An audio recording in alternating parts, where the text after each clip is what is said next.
함께 나눌 말씀은 사도행전 2장 23절에서 27절입니다.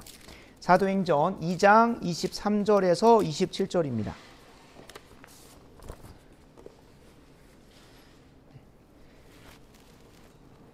사도행전 2장 23절에서 27절 말씀 같이 함께 합독하시겠습니다. 약속 있는 하나님의 말씀입니다. 그가 하나님께서 정하신 뜻과 미리 아신 대로 내준 바 되었거늘 너희가 법 없는 자들의 손을 빌려 못 박아 죽였으나 하나님께서 그를 사망의 고통에서 풀어 살리셨으니 이는 그가 사망에 매여 있을 수 없었음이라. 다윗이 그를 가리켜 이르되 내가 항상 내 앞에 계신 주를 배웠으며 나로 요동하지 않게 하기 위하여 그가 내 우편에 계시도다. 그러므로 내 마음이 기뻐하였고 내 혀도 즐거워하였으며 육체도 희망에 거하리니 이는 영혼을 음부에 버리지 아니하시며 주의 거룩한 자로 썩음을 당하지 않게 하실 것임이로다. 주께서 생명의 길을 내게 보이셨으니 주 앞에서 내게 기쁨이 충만하게 하시리로다 하였으므로. 아멘. 죄송합니다. 27절까지인데 오늘 사도신경 강의 9번째 시리즈 음부에 내려가시고 라는 제목으로 하나님 말씀 증거하도록 하겠습니다. 저희가 지금 가지고 있는 사도신경에는 이 고백이 없지요. 그래서 이번 이 수요 기도회 이후로 저희 이제 좋은 교회는 이 고백을 좀 다르게 고백할 수 있도록 하겠습니다. 그래서 지난주에 살펴봤던 것처럼 본디오 빌라도의 통치하에 고난을 받아로 정리하자고 했었고요. 또 한 가지는 뒤에 오늘 장사된 지에 대한 이 네 글자가 아니라 뒤에서 살피겠지만 장사되셨고 음부에 내려가셨고를 같이 함께 고백할 수 있도록 하겠습니다. 오늘 말씀을 들으시고 음부에 내려가신다는 고백이 결코 우리가 빠져서는 안 되는데 역사적 좀 과오가 있습니다. 그래서 함께 그 역사적 사실을 알아보고 우리가 왜 이것을 고백해야만 하는가 함께 살펴보기 원하고요. 그리고 나서 이것을 그냥 넣고 끝나는 것이 아니라 이제 이것을 알고 난 이후에는 그냥 내 머리에 교리로 남는 것이 아니라 삶으로 경험되어지셔야 됩니다. 그게 진짜 참된 신앙의 고백입니다. 통합이라고 하는 단어는 둘 이상의 조직이나 기구 따위를 하나로 합치는 것을 말합니다. 통합이라는 단어는 둘 이상의 조직이나 기구 따위를 하나로 합치는 것을 말합니다. 반대로 단결이라는 단어는 많은 사람이 한 마음 한 뜻으로 뭉치는 것을 의미합니다. 제가 이 두 단어를 반대라고 표현했던 이유는 여러 조직이나 사람들이 하나가 된다라고 하는 공통분모는 있지만 극명한 차이가 있습니다. 그것이 무엇이냐면 통합은 둘 이상의 조직이나 기구가 공통분모를 발견하거나 그것을 정리하여서 혹은 심지어는 서로가 맞는 부분이 있는 것을 만들어서까지 하나 되고자 하는 것을 의미한다면 단결이라고 하는 것은 방금 네이버 국어사전에서 갖고 왔었는데요. 한 마음 한 뜻으로 뭉치는 것에 그 방점이 있습니다. 다른 말로 하면 통합은 어떻게든 우리가 하나 돼야지가 목적이라고 한다면 단결이라고 하는 것은 한 방향으로 한 마음으로 한 뜻으로 일방향 정렬되는 것에 목적이 있습니다. 그래서 이러한 단어의 의미 안에서는 기독교는 무엇을 추구해야 되겠습니까? 통합이라는 것보다는 우리가 단결이 뭐 성경적 단어는 아닙니다만 단결하는 것을 우리가 한다고 보면 좋겠습니다. 당연히 기독교에서는 무엇으로 단결하겠습니까? 하나의 신앙 고백으로 한 마음 한 뜻으로 뭉치는 것을 단결이라고 할 수 있겠습니다. 갑자기 여기서 이제 통합이라는 단어가 나오고 우리 예장 합동이니까 통합을 어떻게든 그 정통성과 당위성을 역사 안에서 이제 비판하고 우리하고 다른 길을 가고 있는 그들을 배도의 길로 막 가고 있다라고 비난하고자 함이 아니라요. 실제로 우리가 그들의 신학적 뿌리나 또 신학 안에서 우리하고 갈라졌던 역사성을 보면 좀 저희가 그들을 위해서 기도해야 되는 부분도 좀 없지 않아 많습니다. 그래서 이 통합이라는 단어를 가지고 와가지고 통합은 틀렸다 라고 하려고 하는 것이 아니라는 것을 먼저 좀 말씀을 드리겠습니다. 무엇보다도 통합이라는 단어가 가지고 있는 원래 의미가 하나되자에 좀 방점이 있다는 것을 좀 말씀드렸고요.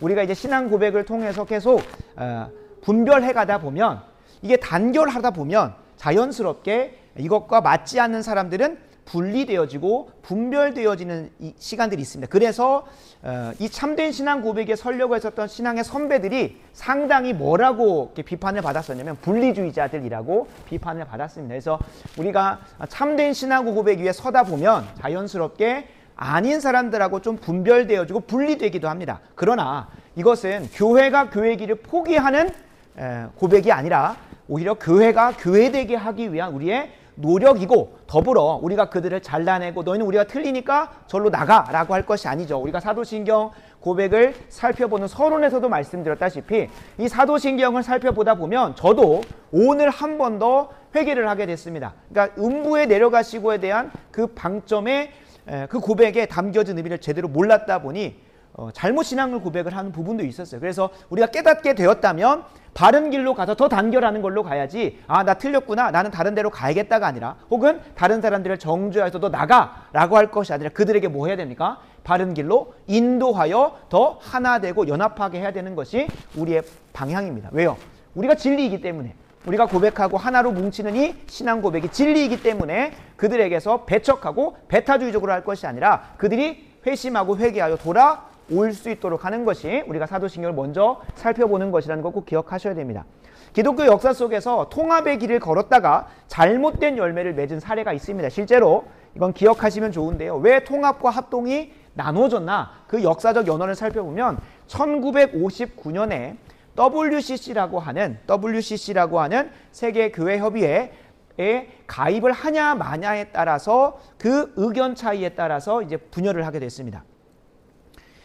이제 저희가 통합이라고 하는 저기 장신 쪽에서는 그 WCC에 가입을 찬성했던 측이고 저희는 반대에 있었습니다. 그 근원적 이유는 WCC에서 종교 통합적인 움직임이 보였고 그들이 고백하는 신앙 고백, 그들의 신앙 고백에 보면 성경의 무호성, 우리의 신앙의 출발하고 근원이 되고 근간이 되는 이 성경의 무호성을 인정하지 않는 거예요.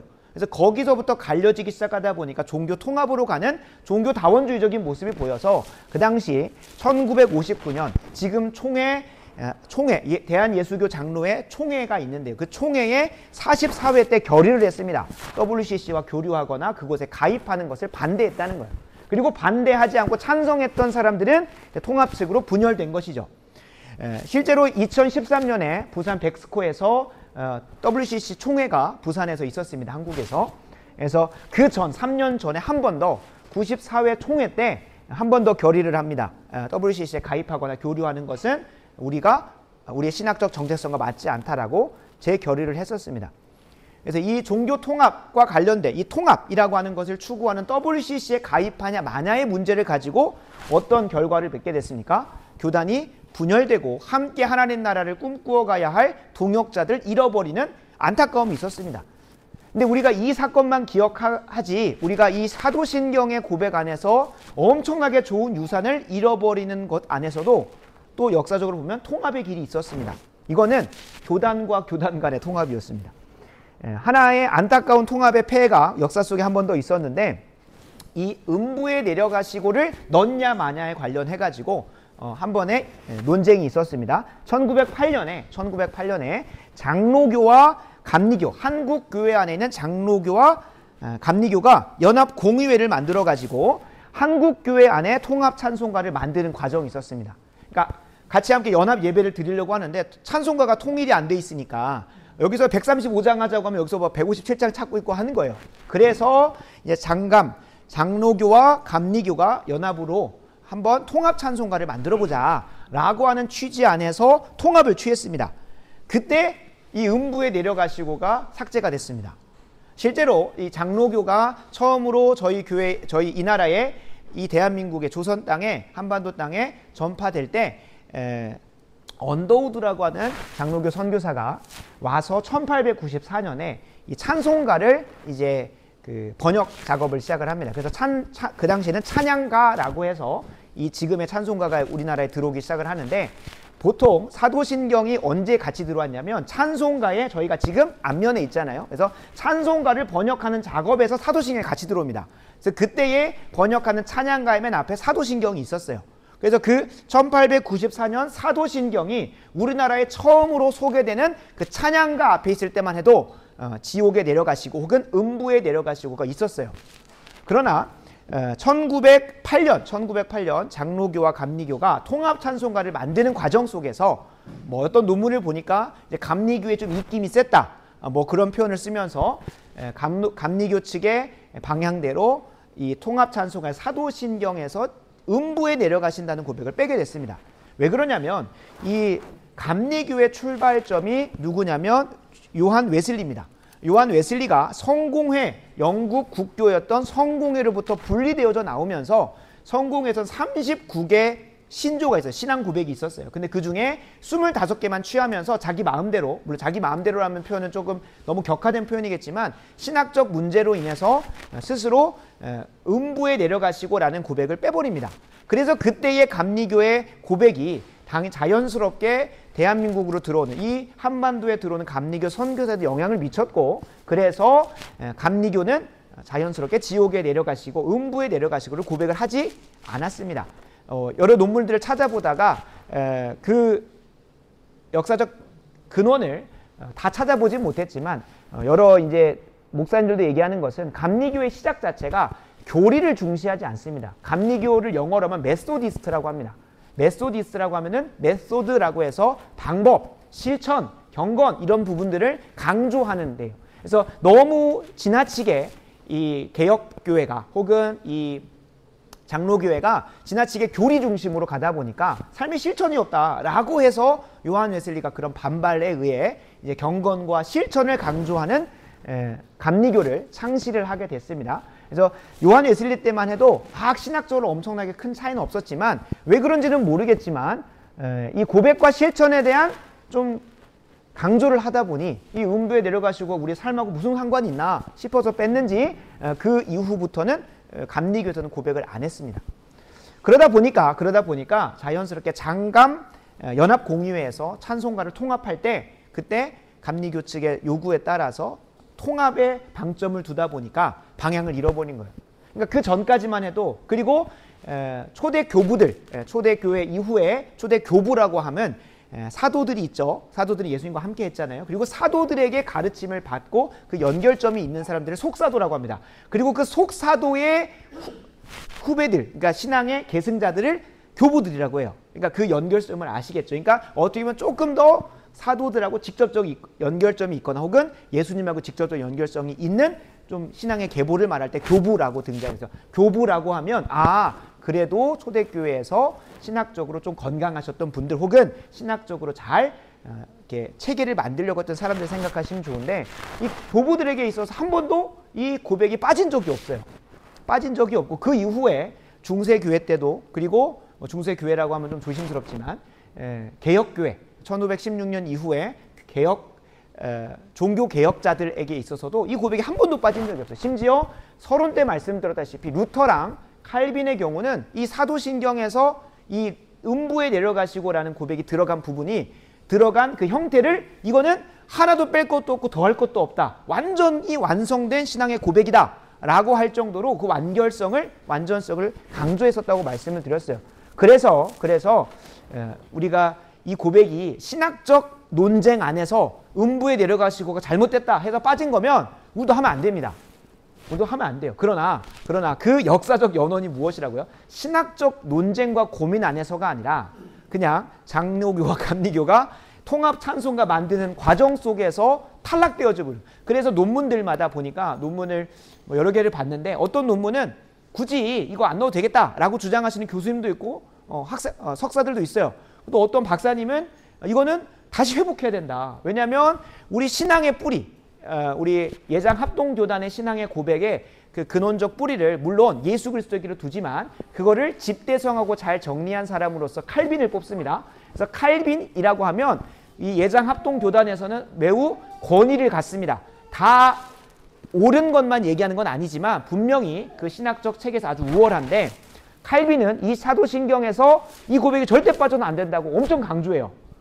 제가 궁금하시면 저 뒤에도 책을 뒀으니까 한번 보시면 좋은데, 기독교 강요 2권 16장 8절을 제가 한번 읽어드리겠습니다. 이 신조가 이 음부에 내려가시고라고 하는 이 고백은 우리의 구속 전체를 위해서 얼마나 중요한가는 곧 명백하게 될 것이다.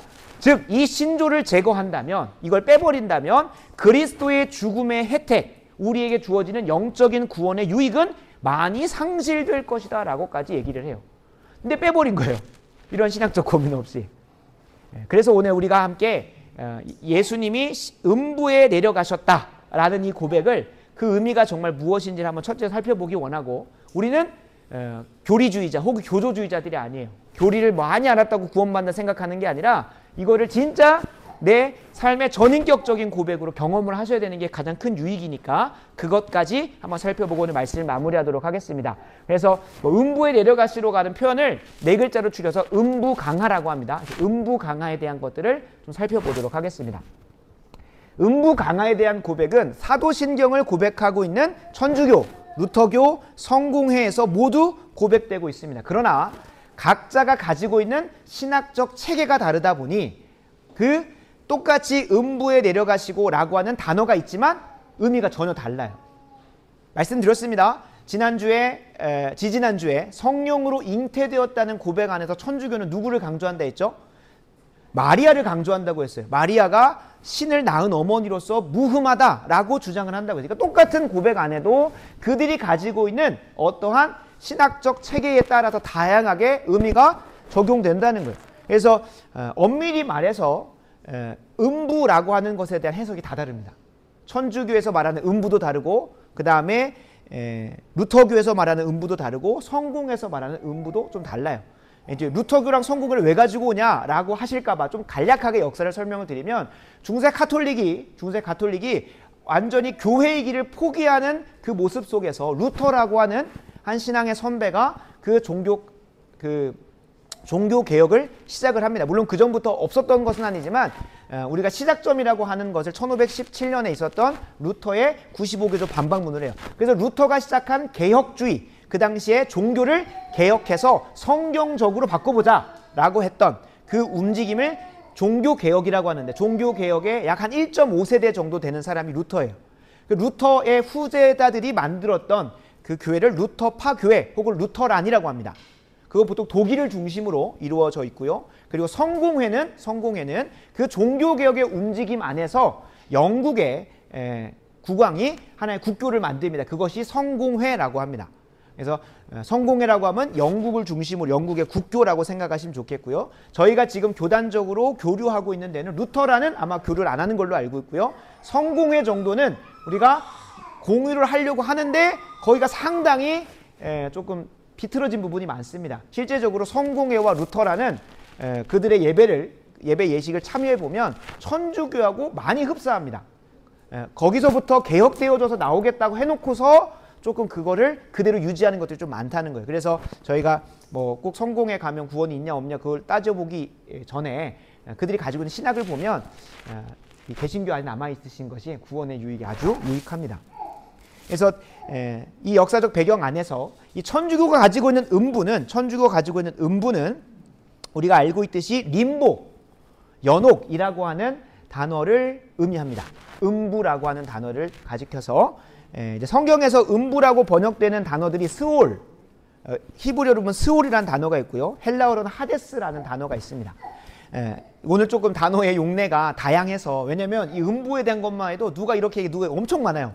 그러나 이거를 명확하게 구분하는 것이 우리에게 유익함은 나중에 성경을 볼 때도 도움이 되고, 그리고 음부에 내려가사라고 고백할 때도 이 단어가 정확하게 규명이 되어져야 우리 신앙 고백이 잘 고백되고 무엇보다 그 유익을 누릴 수 있어도 말씀을 드립니다. 그래서 스올, 하데스라고 하는 게 음부에 가깝습니다.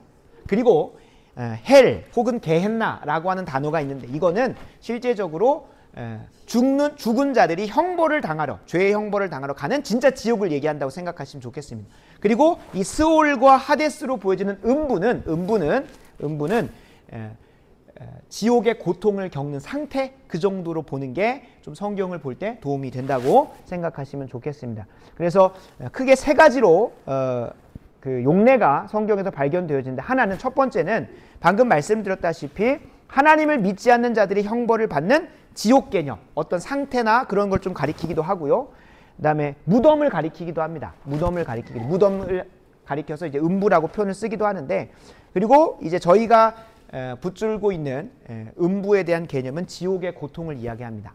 아까 얘기했던 것처럼 스올, 하데스로 표현되어지는 음부는 지옥의 고통을 이야기합니다. 지옥의 고통을 당하는 상태, 그 정도로 이해하시면 편합니다. 이 중에서 로마 카톨릭은 어떤 것을 음부라고 표현하냐면 림보라고 하는 표현을 씁니다. 림보.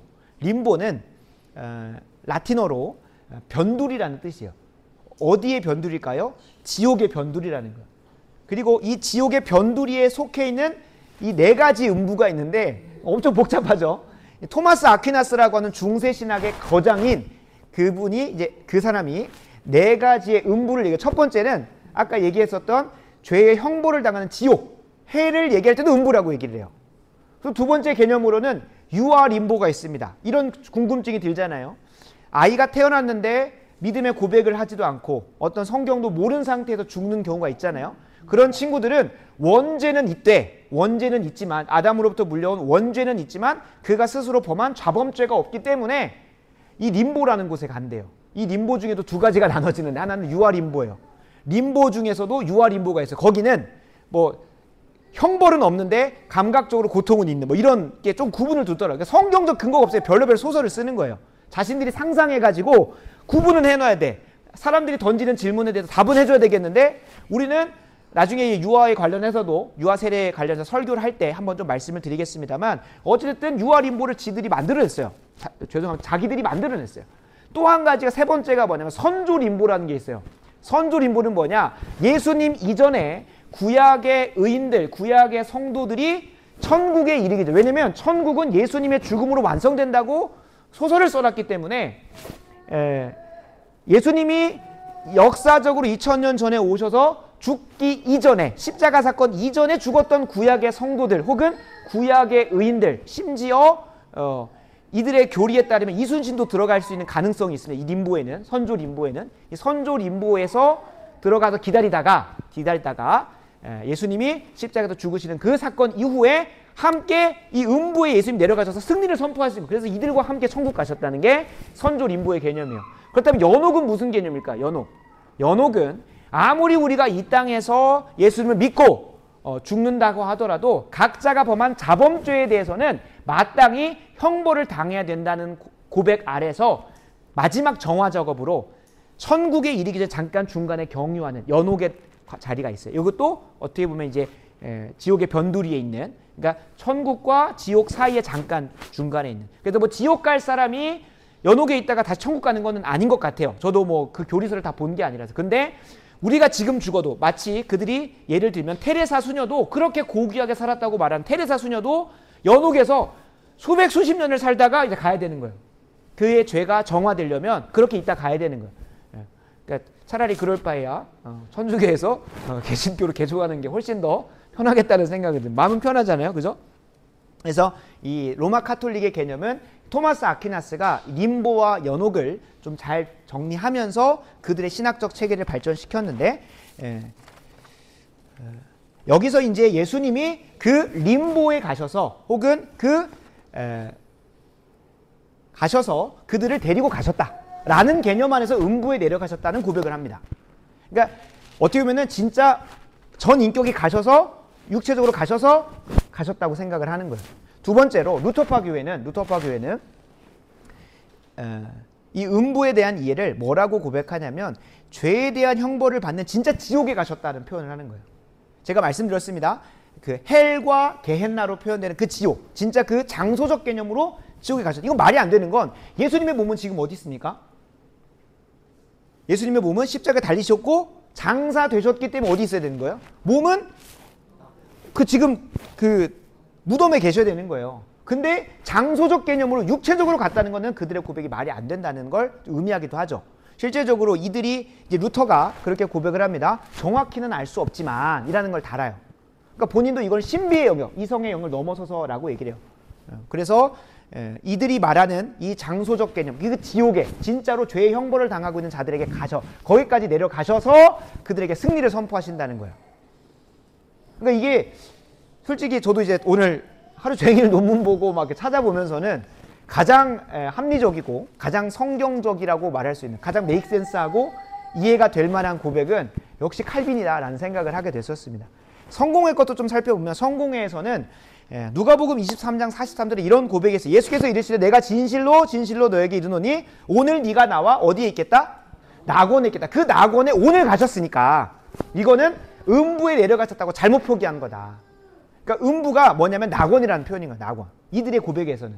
그러니까 음부는 낙원인데, 그러면 낙원은 올라가야 되는 개념입니까? 내려가야 되는 개념입니까?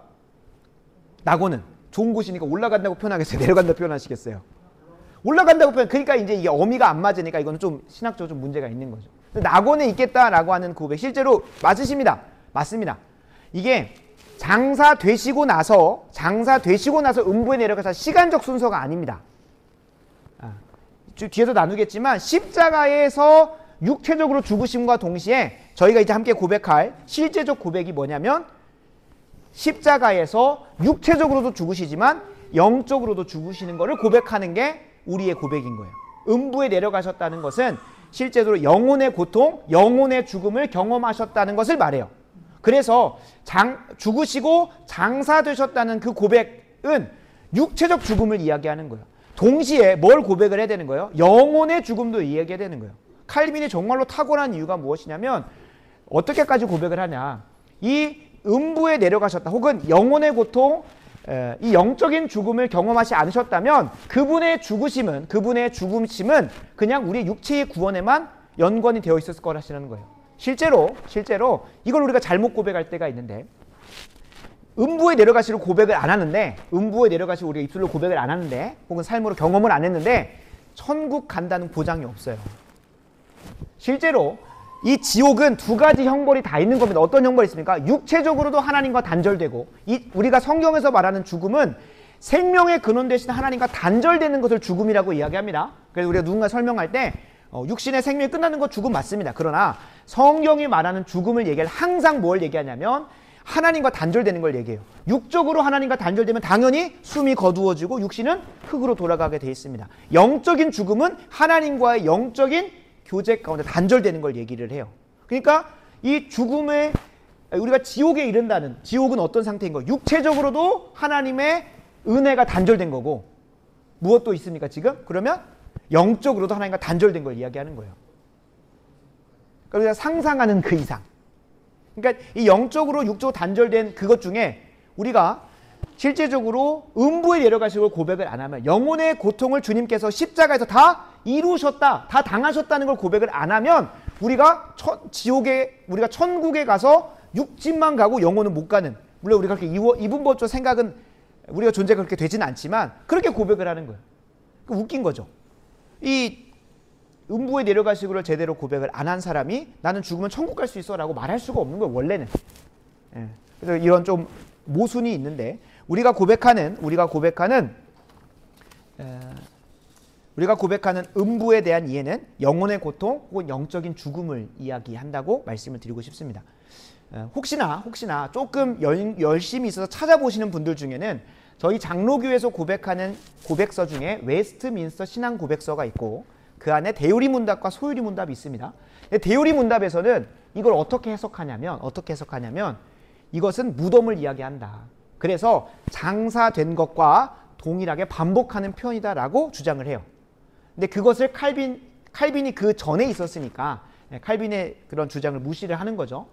근데 그 웨스트민스터 신앙 고백서도 다 옳은 것은 아니기 때문에 그 안에 보면 이거를 무덤으로 해석하는 게 조금 말이 되지 않는 것은, 이 사도신경의 고백은 단 하나도 그냥 넣거나 빼거나 쉽게 할 수 있는 게 아닌데, 마치 그냥 장사된 것과 그 육체적 죽음을 당하신 것과 음부에 내려가신 것을 그냥 동일하게 반복한 표현이다. 그러니까 음부에 내려가셨다는 걸 무덤에 들어가셨다라는 걸 반복된 표현이다라고 해버리면 이거의 완결성과 완전성을 무시해버리게 되는, 물론 이게 성경이 아니기 때문에 반복할 수도 있죠. 그러나 그렇게 함부로 폄하해서 동일한 것을 반복 표현했다라고 표현하기에는 다른 표현들이 반복된 게 없고 잘 정리가 되어 있다는 거, 우리가 고백을 했을 때는 이 대요리 문답에 나오는 것처럼 이 음부를 무덤이라고 해석하는 것은 우리가 좀 어불성설이 있습니다. 다만 우리가 이거를 함께 좀 고백을 해야 되는데, 음부에 내려가시고가 영혼의 고통과 관련된 것이라면 앞에서 십자가에 달리사 죽으시고 무덤에 장사되셨다라고, 그럼 장사되셨다라고는 왜 고백을 하는 걸까요? 장사되셨다. 지난주에 빌라도의 통치하에 고난을 받으셨다는 것은 어떤 걸 고백한다고 했습니까? 그냥 예수님이 그냥 보이지 않는 곳에 아무도 모르게 돌아가신 게 아니라 역사적으로 진짜 기록이 남겨져 있는 그냥 일반 역사 가운데서 있는 역사성이 있다라는 것을 이야기하는 거라고 했습니다. 이 장사 진행도 동일한 겁니다. 왜냐하면 그 당시만 해도 무엇이 있었을까요? 예수님이 바리새인과 사두개인 등의 혹은 대제사장의 음모와 모함 속에서 기절하셨다, 혹은 누가 제자들이 시체를 훔쳐갔다라고 하면서 부활한 것을 뭐합니까? 완전히 속여서 잘못된 것을 전하게 돼요. 그러니까 부활의 사실들을 감추기 위해서는 뭐가 없으면 되는 겁니까? 시체가 없거나 죽음이 없었다고 모함하면 되는 거예요. 그래서 많이 팽배해졌었던 게 뭐냐면 기절설이에요. 십자가에서 기절하셔가지고 빨리 내셨다가 다시 깨어나셨다. 그 부활을 어떻게든 인정 안 하려고 하다 보니 그래도 장사됐다는 건 뭡니까? 아리마대 요셉이 예수님의 십체를 가지고 가서 장례를 치릅니다. 그러니까 진짜로 완전 뭐 했다는 거예요? 죽으셨다는 것을 확증하는 게 이 장사되었다라는 표현인 거예요.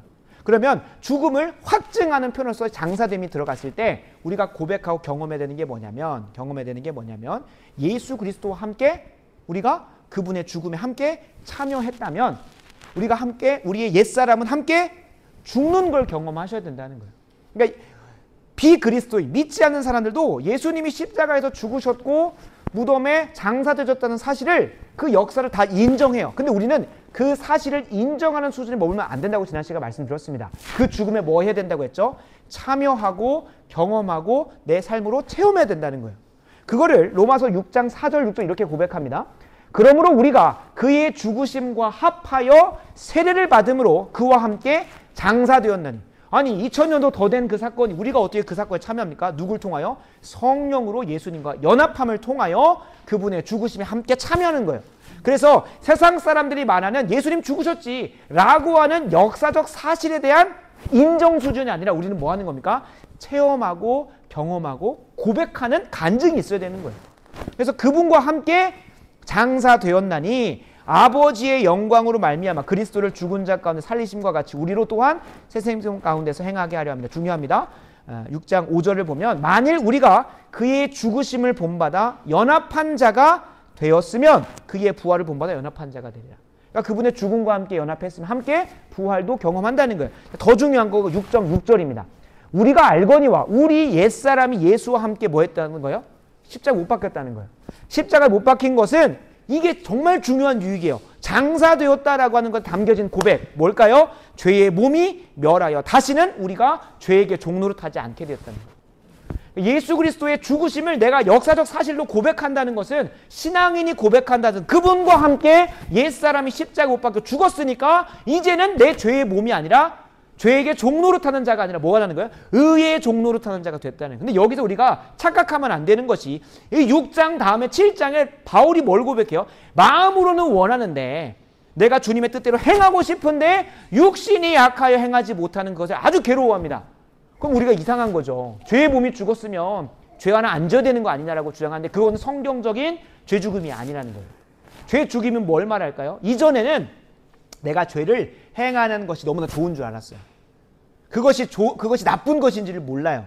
그러나 예수 그리스도와 함께 십자가 못 박혀 내 옛 사람이 함께 죽었고 죄의 몸이 죽었다는 사실은 뭘까요? 더 이상 그 죄가 내게 기쁨이거나 즐거움이 아니고 반대로 말하면 하나님을 사랑하는 게 내 즐거움이 되는 거예요. 하나님의 뜻대로 행하는 것이 내 즐거움이 되어버린 거예요. 그러다 보니 하나님 뜻대로 살아야 되는데 안 살아지는 것 때문에 괴롭고 하나님을 사랑하고 싶은데 죄송합니다. 망할 놈의 육신 때문에 그렇게 살지 못하는 내 한계로 인하여 뭐 하는 거예요? 절규하는 게 로마서 7장인 거예요.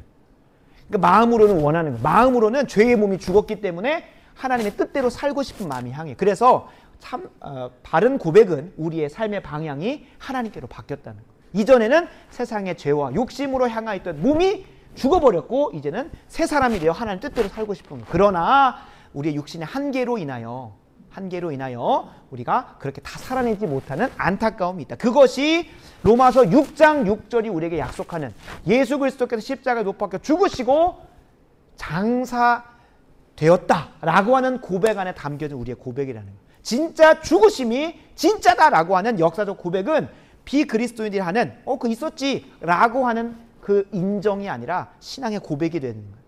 내 삶으로 체험했기 때문에. 그래서 하이델베르크 교리 문답에서는 하이델베르크 교리 문답에서 40문은 44문이 오늘과 관련된 부분인데 나중에 또 책을 다 샀습니다. 나중에 한번 관심 있으시면 다 읽으실 필요 없어요. 보니까 오늘 구매는 1000쪽이에요. 1000쪽. 이거 언제 다 읽어요. 그죠? 성경도 읽을 시간이 없는데 그 부분을 한번 펴셔서 짧습니다. 그래서 그 부분을 좀 읽어보셔서 이게 이런 의미였구나. 대요리 문답도 있어요. 대요리 문답에도 예수님의 죽으심과 관련해서 있으니까 한번 좀 보시면 여러분들이 오늘 설교 다 이해가 되지 않았던 부분들도 또 이해가 돼요. 이게 이런 얘기였구나 라는 것들. 혹은 설교를 한 번 더 들어보시면 도움이 되겠죠. 그래서 예수님께서 육체적으로 죽으신 것은 죄의 형벌을 감당하신 것이기 때문에 우리가 더 이상 그 죄 가운데 종노릇하지 않게 되었다는 거예요. 그럼 이제 뭐가 남았습니까? 주님께 우리가 죄로 인하여 어디에 원래 가야 돼요? 지옥에 가야 돼요. 혹은 영적으로 하나님과 단절된 상태로 가야 되는 거예요. 실제로 지금 믿지 않는 자들은 지옥 가운데 있죠. 왜요? 그 풍성한 영적인 유익을 약속하고 계시는 하나님의 사랑과 자비와 인자하심과 그 풍성한 은혜 가운데 연결되어 있습니까? 안 되어 있습니까? 단절되어서 자기들 마음대로 사니까 비록 본인들이 지옥 가운데 있는지 모르고 항상 괴로워하죠. 그러나 성경은 분명히 얘기해요.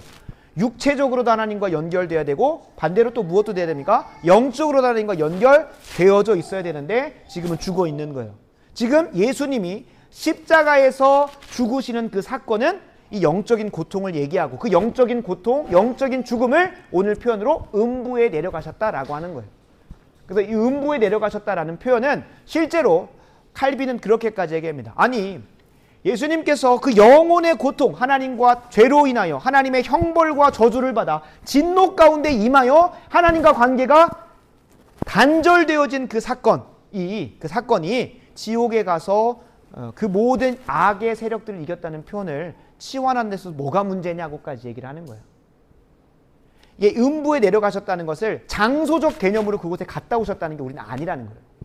왜요? 육신은 어디 있어요? 십자가에 못 박혀 죽으셨고 무덤에 있으시니까 장소적 개념으로 가시는 게 아니라 영혼이 하나님과 단절되는 그 고통과 그 죽음의 문제를 음부에 내려가셨다라는 것으로 표현했다는 거예요. 그래서 우리가 말하는 음부는 영혼의 고통이라고 이해하시면 좋습니다. 그래서 영혼의 고통을 친히 당하셨다는 거예요. 그래서 오늘 본문에 나오는 오늘 본문 27절에 보면 오늘 본문 23절에 보면 죄송합니다. 24절에 보면 하나님께서 그를 사망의 고통에서 풀어 살리셨다라는 표현이 나옵니다. 이것은 사도행전 2장의 전체적인 배경은 마가의 다락방에서 오순절 성령 강림이 임합니다. 그리고 그 사건에 대해서 사람들이 이게 무슨 일이야? 라고 하는 중에 베드로 사도가 성령으로 충만해져서 이거는 우리가 함께 알고 있는 구약 성경에서 약속된 그 성령이 임한 거로 설교하고 있는 장면입니다. 그 중에서 예수 그리스도를 선포하고 있어요. 예수 그리스도가 그인 거죠. 그래서 23절에 보면 그가 하나님께서 정하신 뜻과 미리 아신 바대로 죽음에 내준 바 되었습니다. 너희가 법 없는 자들의 손을 빌려 못 박아 죽였으나 육체적으로 죽였으나 하나님께서 그를 어디에서 사망의 고통에서 풀어 살리셨대죠. 근데 이 사망의 고통을 우리가 육신적 고통으로만 생각을 해요. 혹은 어느 정도로만 생각하냐? 죽을 것 같은 고통. 그러니까 우리도 잘못하면 기절설을 인정하는 거랑 되는 거예요. 사망의 고통은 뭐예요? 진짜 육체적으로 죽으신 고통에서 풀어 살리셨다. 이거 뭐라고 합니까? 두 글자로 부활이라고 하죠. 부활. 근데 이 사망의 고통을 27절에 가보면 두 가지로 분리해서 얘기를 해요. 갑자기 25절 다윗이 등장하죠. 베드로가 구약 성경의 시편에 다윗이 예수님을 가리켜서 예언했던 시를 인용을 합니다. 그 인용된 시의 내용을 보면 다윗이 그를 가리켜 그러니까 그 예수 그리스도를 가리켜서 내가 항상 내 앞에 계신 주를 배웠으며 나로 요동하지 않게 하기 위하여 그가 내 우편에 계시도다. 그러므로 내 마음이 기뻐하였고 내 혀도 즐거워하였으며 육체도 희망에 거하리니 이는 중요합니다. 그 못 박아 죽인 사망의 고통을 뭐라고 해석하냐면 이는 내 영혼을 음부에 버리지 아니하시며. 이게 뭡니까? 영혼의 죽음. 또 뒤에 나오는 주의 거룩한 자로 썩음을 당하지. 이거는 육체적 죽음. 그러니까 육체적 사망과 영적인 사망을 동시에 얘기하고 있는 거예요. 다윗의 입술을 통해서 예언하셨고 그걸 베드로 사도가 인용하면서 이 사망의 고통이 단순히 십자가에 달리사 육체적으로 죽으시고 장사되셨다는 것에만 끝나는 것이 아니라 음부에 내려가셨다는 걸 우리에게 고백하게 한다는 거예요. 그러니까 육체적 죽음을 통하여 우리가 죄의 형벌을 잘 감당하였고 하나님 예수께서 감당하셨고 우리가 그분과 연합하여서 죄를 이기는 능력을 경험하는 것처럼 반대로 영혼의 고통을 지옥의 고통, 우리가 죄로 인하여 마땅히 경험했어야 될 하나님과의 단절을 그분이 완전히 경험하셨다는 거예요.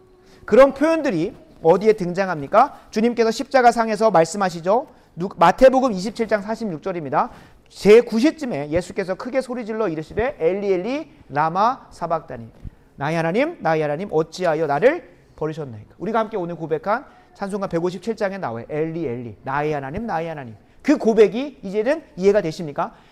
육신적으로 온전한 인성을 입으신 그분이 신성으로서는 하나님과 단절 절대 안 됩니다. 성삼위일체 하나님은 항상 함께 같이 있기 때문에. 그러나 우리가 이해는 안 되지만 인성적으로 사람으로서는 하나님과의 관계가 단절되는 거예요. 나의 하나님 어찌하여 나를 버리셨나이까. 그분과 단절되는. 왜 그럴까요? 이 자리에는 예수님이 아들로서 그 자리에 가시는 것이 아니라 온 인류의 둘째 아담으로서 대표하여 죄의 형벌과 진노와 저주를 다 받는 거예요. 그러니까 웬만한 사람이 어느 누구도 받을 수 없는 하나님의 진노와 형벌과 저주를 한꺼번에 받는 거예요. 그리고 단절되시죠. 죄로 인하여 하나님과 단절되시고 유기 가운데 버려져 버리시는 거예요. 그것을 예수님이 이렇게 표현하시는 거예요. 이 사건이 십자가 도상에서 음부에 내려가신 순간인 거예요.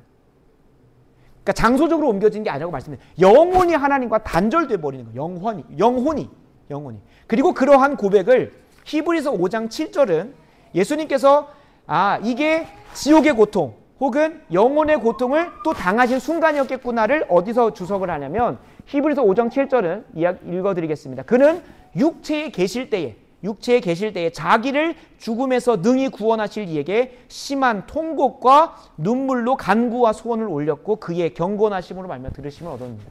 어디 순간일까요? 겟세마네 동산에서 땀이 핏방울이 될 정도로 그 죽음의 고통 앞에서 그 육체적 죽음뿐만 아니라 영혼의 고통 앞에서 하나님께 버림당하고 단절당하고 유기당하는 그 고통을 아시기 때문에 심한 통곡과 눈물로 간구하셨다는 거예요. 이게 무엇을 얘기합니까? 영혼의 고통을 아는 자에게서 나오는 고백이라는 거죠. 그래서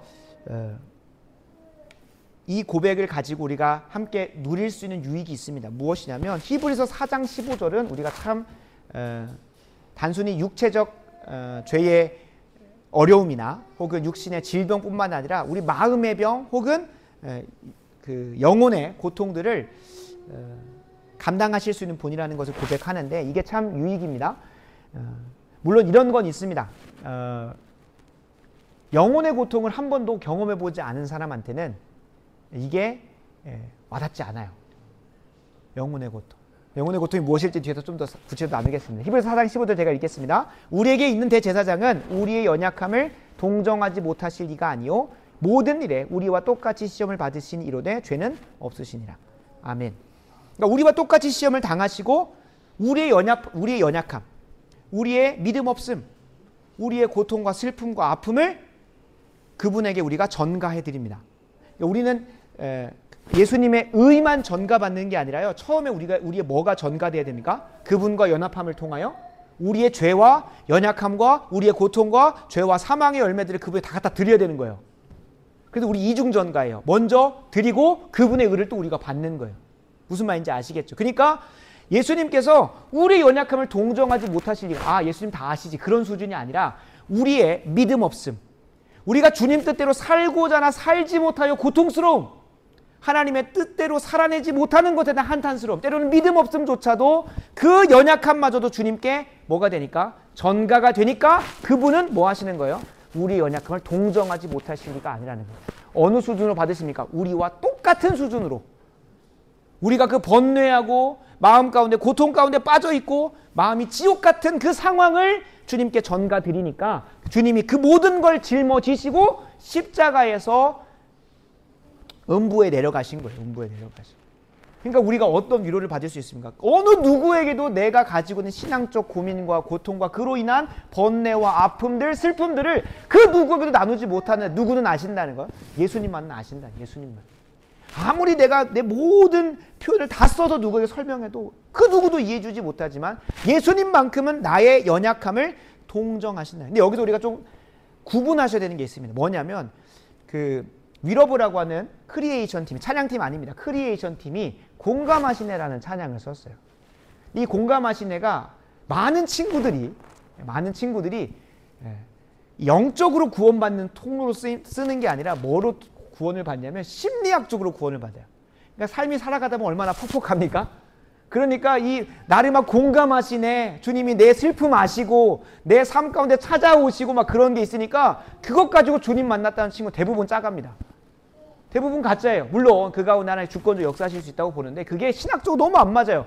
그 고백을 정말 바른 신학을 가지고 보면은 이해가 되는데 그게 아닌 친구 너무 많아요. 그냥 내가 삶이 퍽퍽하고 힘들고 눈물 나니까 그 고백한다. 주님이 내 마음 공감하시네.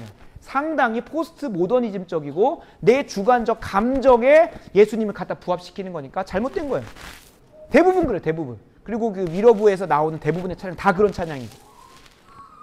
근데 여기서 우리가 말하고자 하는 건 뭘까요? 구분을 분명히 지으셔야 된다는 거예요. 이 교리적으로 정확하게 하지 않으면 어떻게 될까요? 내가 예수님을 만들어 놓고 믿을 수 있다는 거예요. 근데 그 예수님은 결코 구원을 줄 수 없어요. 순간순간에 심리학적인 위로와 평화는 깜짝깜짝 찾아올 수 있는데 영원하고 그것이 끝까지 일관성 있게 지속되는 구원은 우리에게 주실 수 없다는 거예요. 진짜 구원을 주시는 예수님의 고백은 무엇일까요? 선택받은 자들이 주님 뜻대로 살고자 하는 가운데 그렇게 살아내지 못하는 한탄스러움과 아픔과 그 죄로 인한 열매들. 나는 주님을 사랑하고 싶고 이웃을 사랑하고 싶은데 내 안에 죄성으로 인한 미움이 시기와 질투와 악함과 비방과 악의가 찾아와서 그 사람을 내 안에서 몇 번이나 죽이고 있는 그런 지옥과 같은 그 영혼의 고통을 주님께서는 뭐 하신다는 거예요? 가져가신다는 거예요.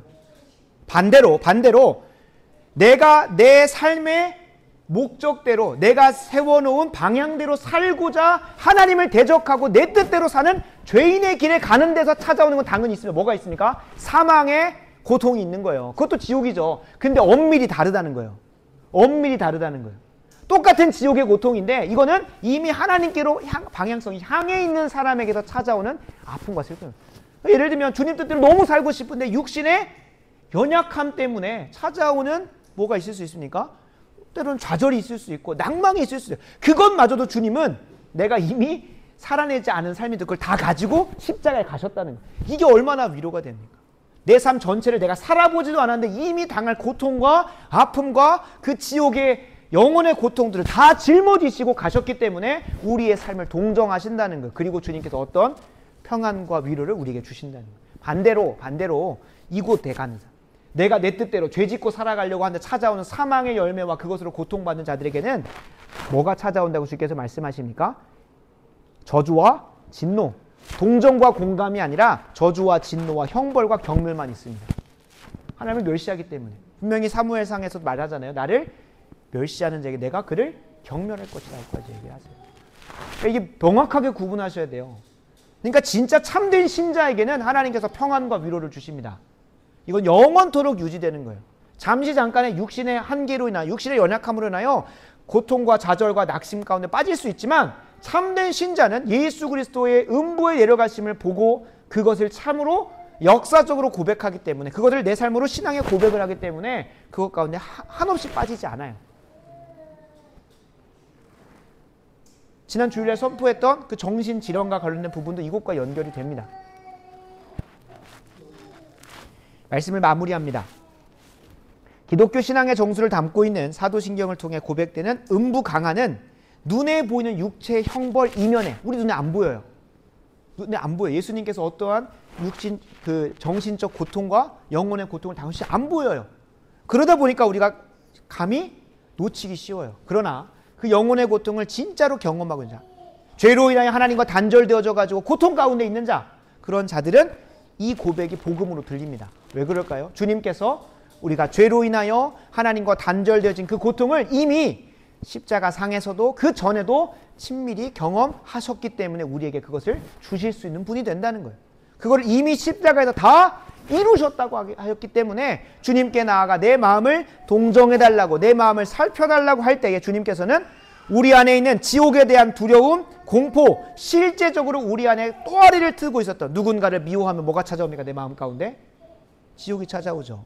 그건 죄를 짓고자 하는 자들이나 아니면 주님께 선택받아서 주님 뜻대로 살고 싶지만 미워하게 되는 사람도 있단 말이에요. 그 사람들에게도 지옥은 찾아와요. 순간순간. 그런데 그 지옥을 거두어 주시고 참된 천국이 우리 마음 가운데 임하게 하시는 분 누굽니까? 예수 그리스도라는 거예요. 예수 그리스도. 그래서 우리가 이 고백을 결코 포기해서는 안 됩니다. 그리고 오늘 이 말씀을 듣고 나서 우리가 음부에 내려가셨다라는 고백을 할 때, 내 영혼의 고통, 내가 순간순간 찾아오는 미움과 시기와 질투와 악의와 비방, 그 악한 마음으로 내 마음속에 가득 찼을 때 얼마나 여러분 강박합니까? 저도 오늘 수요 기도에 와서 1시간은 기도해야 되는데 막 시간이 느려지고 뭐 하다 보니까 막 마음 가운데 번민이 있고 짜증이 있고 막 찾아오는 거예요. 막 앞에 차가 왜 이렇게 안 가나면서 막 그 쌍욕을 마음 가운데 지옥이 찾아와요. 오늘 말씀을 잘 전하게 하시려고 지옥을 친히 경험하게 하시는구나. 그리고 와서 정말로 강력하게 마음에 분주함이 있으니까요. 왜냐면 이 말씀이 종이 쪼가리 6장 갖고 온다고 해서 오늘 성령께서 임재하신다는 법이 있으니까 이 부족한 종에 오늘 하루 종일 CM에서 쓴 거지만 인간의 노력이 하나님의 손에 붙들릴 때야 이 마른 지팡이로도 뭐가 갈라지는 거예요? 홍해가 갈라지는 거지. 아니 그 몇 번을 해봐요. 이게 무슨 해리포터 하다니 갈라지겠어요? 안 갈라지는 거예요. 우리 성도님들의 10년 가운데 박히는 말씀이 되기 위해서는 준비한 만큼 오늘 아침 9시부터 준비했으니까 와서 그만큼 기도해야 돼. 그만큼 안 되는 마음이 분주한 거니까 막 마음이 막 지옥이 찾아온 거죠. 와서 한 15분 막 강력하게 기도하니까 오늘 무엇을 기도해야 될지도 하나님께서 마음 가운데 주시고 이걸 가지고 또 기도했으면 좋겠다라는 것들도 주시는 거예요. 그래서 이 음부강화를 고백하시면서 그냥 삶으로 맞아 예수님 영혼의 고통 당하셨지라고 하면 너무나 불쌍한 겁니다. 너무나 불쌍한 거예요. 그것을 뭐 하셔야 됩니까? 친히 경험하셔야 됩니다. 그게 이 신앙에 대한 참된 고백입니다. 하나님과의 단절로 인해서 이 땅에서마저도 마음 가운데 뭘 경험하시는 분들이 있을까요? 스스로 지옥을 경험하는 사람이 너무 많습니다. 우리가 그 지옥을 경험하는 자들에게 복음을 전하여 그 삶 가운데 뭘 전하려고 우리가 삶을 살아갑니까? 천국을 선포하고 전해주려고 우리가 복음을 전도하는 것이고, 더불어 우리가 직장 가운데서도 그냥 아침부터 표정이 너무 안 좋으신 분들이 있어요. 가면 물론 피곤하실 수 있죠. 그런데 그 사람들에게도 뭘 전해야 되는 거예요? 정말로 그 마음 가운데 천국이 있는 사람은 지옥이 아니라 하나님 예수 그리스도와 연합함을 통하여 그 가운데 천국이 하나님 나라가 임한 사람은 가서 그 지옥에 있는 사람하고 교제함을 통해 뭘 전해줍니까? 그 마음 가운데 천국이 임하게 해요. 그게 진짜 참된 그리스도인의 표지입니다.